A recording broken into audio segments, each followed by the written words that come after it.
All right, everyone, welcome to the second part of Module 1. And in this video, we're going to talk about pricing, okay? Super important when you're doing your niche selection, you're doing your pricing research and your product research. There's really a price point that I found to work best for online sales. And my goal for this video is to share that with you, but also explain the why behind it so you understand this, okay? So remember this guy from the last video? Yeah, let's give him a name. We'll call this guy Tim, okay? So at this point, he's probably thinking, okay, let me find something to sell. Now he's thinking about what type of products that he wants to sell online. And I really understand that when people are first going through this in their heads, when they're first thinking about e-commerce, they want things as easy as possible. And I get that. Everyone's looking for like a quick fix or something easy. But the goal for this video is to prove to you really that some things that you may think are easy are actually totally wrong and are actually much harder to be profitable with. So I'm going to give you an example and really try to explain that to you in this video. So right here, simple image. What do you think is easier to sell online? We have a cell phone cover and we have a stand-up paddleboard over here, okay?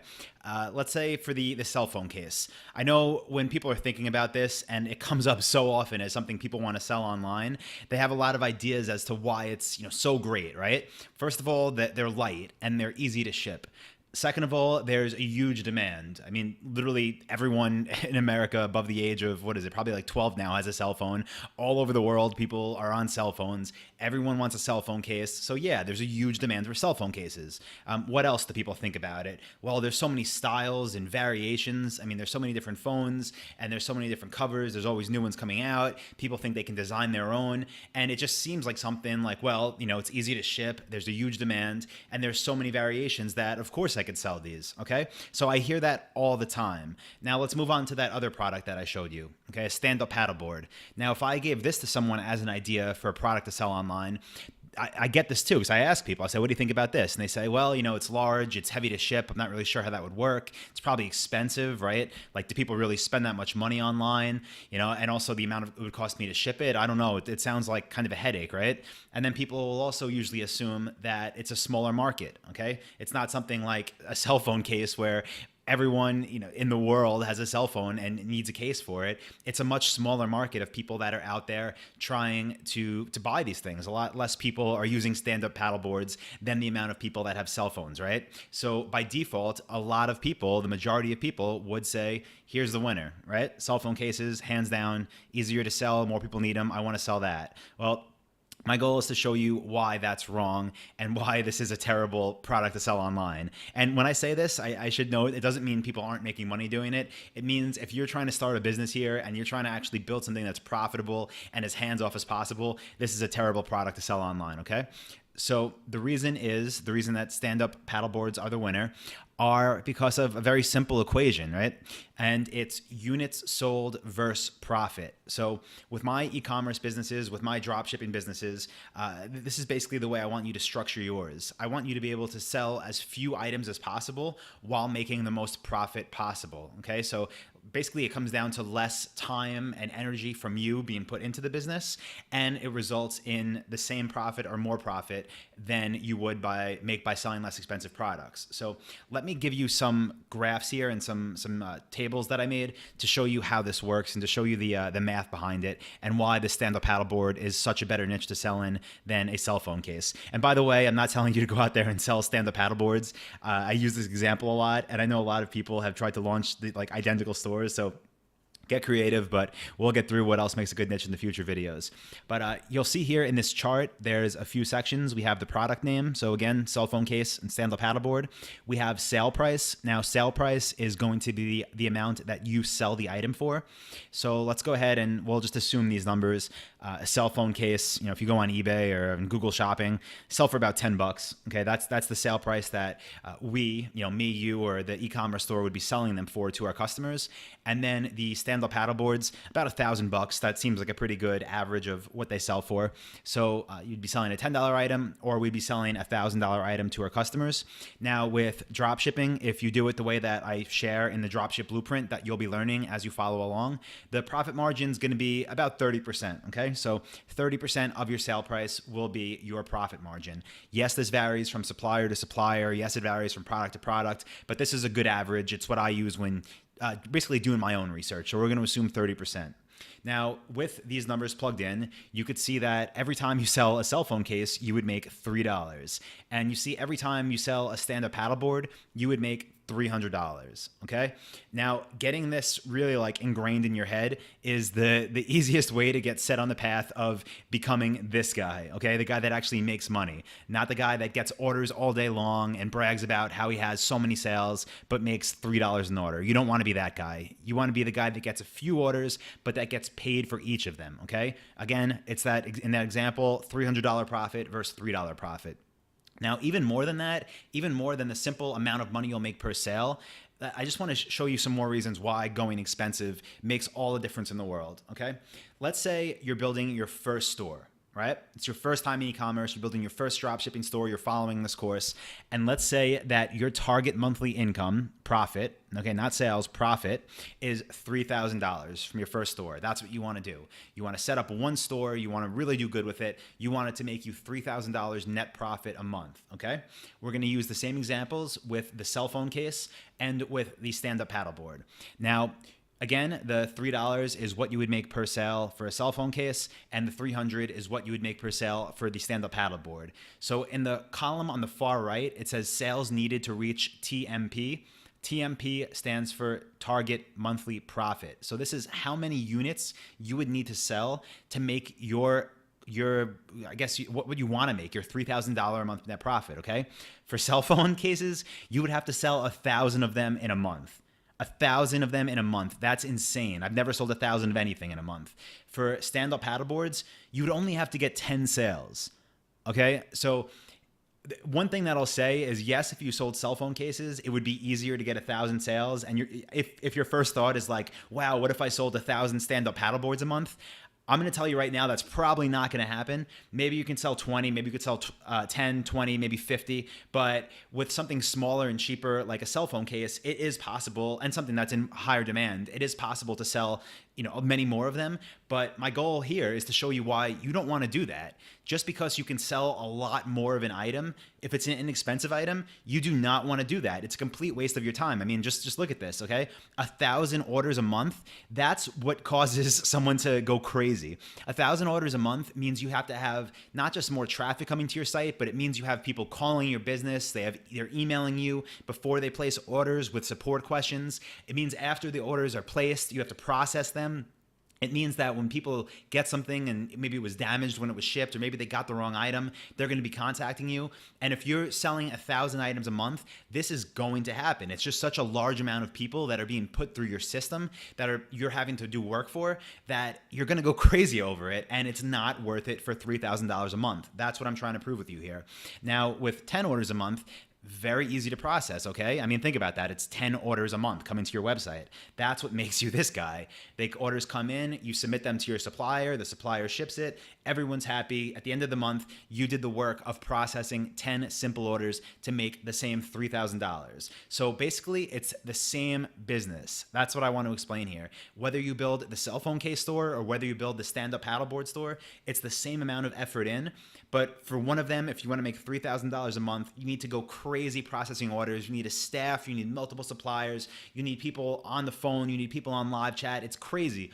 But for the stand-up paddleboard example, to make the same amount of money, you only have to sell 10 items a month. Now, let me take this even further. I want to talk about some more of the benefits of selling, more expensive products. So, like I mentioned, less customer service, and this is huge because the name of this course, the way that we do business, we build a lifestyle business, and you're in dropship lifestyle. I'm trying to teach you what we do, which is build businesses that do not require a lot of customer service. Either, there's a couple of reasons why we don't like it. One is because it causes headaches and you have to hire more people, and because why? There's easier ways. So the benefit of selling more expensive products is that there's less customer service. Another benefit is that there's less orders to process. So again, less really room for error. If you have to process 10 orders per store, not that many things are going to go wrong. I'm pretty sure people could focus enough to get 10 orders processed correctly. And the last thing is that it's easier to buy paid traffic.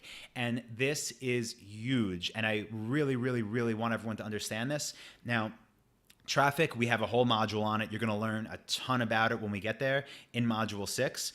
Traffic means getting people to find your store, getting them to come to your store. Now, if you sold a product where you only made $3 profit, you cannot afford to basically spend money for traffic.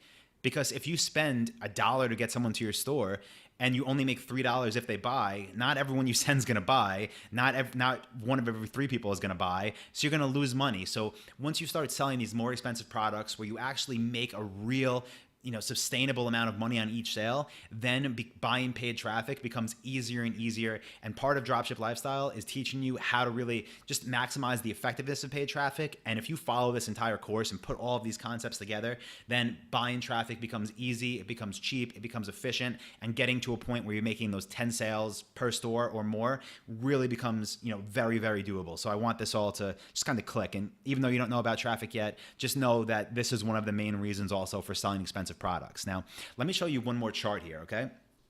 This is just getting back on the point of traffic, showing you how much traffic you would need for each store to reach that target monthly unit sold. Again, we said that we wanted to make $3,000 a month net profit, right? And we determined that for cell phone cases, that meant we had to sell 1,000 units of them. And then for stand-up paddleboards, we determined that to make that $3,000 a month, we only had to sell 10 of them, okay? So the conversion rate, which means how many people come to your store versus how many people buy.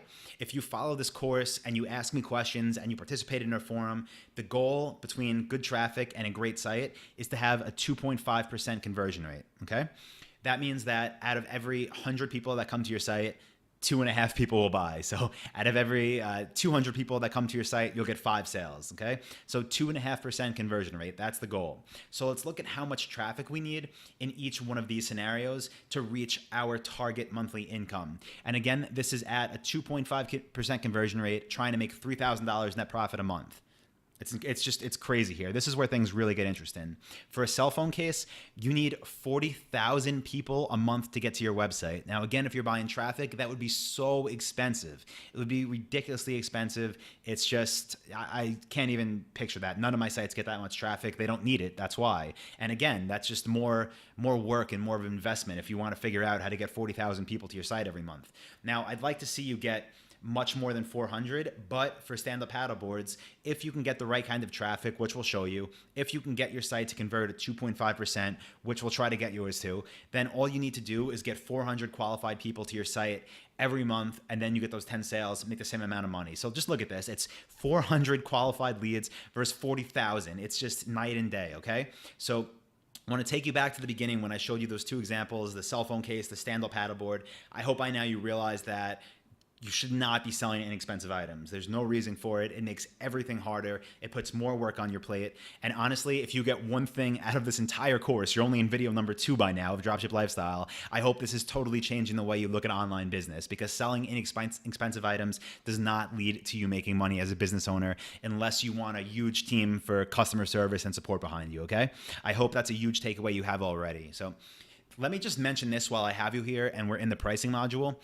People always ask me, like, how should I price my products? Now, again, we're doing drop shipping, we're selling other people's products, and people are always curious, like, well, what should I charge? Let's say I sold a stand-up paddleboard. Should I just make it $1,000? No, you shouldn't. You should always look for suppliers who enforce what's called MAP policies. And I'm going to get much more into this in module 2 when showing you how to do research for different suppliers. But basically what you need to know right now is that MAP stands for minimum advertised price. And when you're doing your research in module 2, which I'm going to show you how to do, you want to find suppliers that actually have pricing controls. So they don't just let their retailers sell for whatever price they want to. So you are a retailer, you're selling for a supplier. You want suppliers that have minimum advertised pricing controls. And what that basically means is that they're going to tell you what to sell their products for. There'll be a minimum that you cannot go under. And yes, that's a good thing, because that means that all of your competition can't be undercutting each other, selling for less and less money till no one makes any money. So how you price your products is basically by getting a price list from your suppliers and uploading products with the prices they tell you to. That's how we price products. So again, we'll hit on this much more later, but it's something I did want to mention now because it's a question I always get. So let's move on to pricing criteria and the criteria that my team and myself use when we build new stores. Now, I always want MAP, so minimum advertised price, again, for my core products to be $200 or more, okay? And ideally higher. I do really think that, you know, the more expensive you can go, the better. There are, of course, limits to how much people spend online, you know, with just taking out their credit card. My average price points on my stores are above 1,000, but 200 is really my cutoff for the less expensive ones. And the reason is, you know, I wanna be able to make money every time I get a sale. I don't want to sell $100 items and have you know, $20 come in my way as my profit. I want to make some money every time I get a sale. So people usually ask me, like, what should you do with products that are less expensive? And I'll give you an example. I think the best way for me to do this is just actually show you. And when I say core products, I mean your main niche products. So let me show you what this means. And for the less expensive products in your niche, I do think that they should be sold as add-ons and upsells. So here's an example of this. Okay, again, MAP for core products should be equal to $200 or higher. So let's take that stand-up paddleboard, right? In this example, this is my niche product, so I'm calling this my core product. We build niche-specific stores, so when I built a store for this, it's going to be a stand-up paddleboard store. It's not going to be a dropship store that sells everything in the world. It's going to be a stand-up paddleboard store, and these are my core products. Now, of course, like I showed you, they are more than $200. They meet the criteria. Great. So there's more criteria we'll get to in later videos, but as of now, great. I have stand-up paddleboards. They are my core products. Now, I also just said that less expensive products can be add-ons and upsells, and here's what that means. Let's say we have this product right here, right? A stand-up paddleboard bag. Now, this is an example. I haven't done the research on it. I don't know what they cost, but let's just say that it's a $150 item, right? Now, that doesn't meet my criteria to be a core product because the price is not above $200. So it doesn't mean I wouldn't sell them, but I wouldn't want to have them on my website as products that I'm sending traffic to, that I'm buying traffic for, that I'm trying to promote, because again, the profit per sale just isn't high enough. So what I would do with this product is have it as an add-on to my product pages or as an upsell. Now, this might not make sense to you yet. It will as we progress through the course and I show you how this is done. But if you want to try to visualize this now, let's say I had a stand-up paddleboard store and you came to it and you were on my product page. Right around the add to cart button, you would see another little box that said, we also sell this stand-up paddleboard bag. Would you like to add this to your order? It would have the price, $149. And if you clicked add this to my order, then it would be added to part of your stand-up paddleboard order, which means I just make more money for that sale, but I'm not focused on the bags, which are the less expensive products, as my core product. They would never be my core product because the price is not high enough. Now, as we move through this module, I'll give you more and more examples, but I wanted to show you now like what we do with those less expensive products. It doesn't mean that we drop them. It doesn't mean that we don't sell them, but they are not our core products. They either become add-ons or upsells that we could just make more money off of, but they are not our core offers because the price is not high enough. So that's going to do it for the pricing video. Any questions, just go ahead and ask them below this video in the comments box, or jump over to our forum and ask there. And whenever you are ready, move on to the next video, and I will see you there. Thank you.